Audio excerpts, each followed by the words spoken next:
Hello বন্ধুরা, আশা করছি তোমরা সবাই খুব ভালো আছো। তো আজকে আমি বানিয়েছিলাম মাটন কষা। তো প্রথমে আমি মাটনটাকে ভালো করে ধুয়ে তার মধ্যে হলুদ, লঙ্কা গুঁড়ো, জিরে গুঁড়ো দিয়েছি। দেওয়ার পর একটু স্বাদ মতো নুন দিয়ে দিয়েছি। নুন দেওয়ার পরেতে আমি টক দই দিয়ে দিলাম, 2 চামচ মতো টক দই দিয়েছিলাম।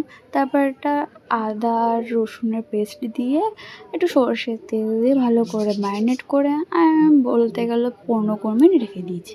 আর এই সাইডে আমি কড়াতে তেল গরম বসিয়ে দিয়েছিলাম। তো আমি আর একটা জায়গায় আদা রসুন পেঁয়াজ সব পেস্ট করেছিলাম, সেটাই আমি ভালো করে এখানে কষিয়ে নিচ্ছি।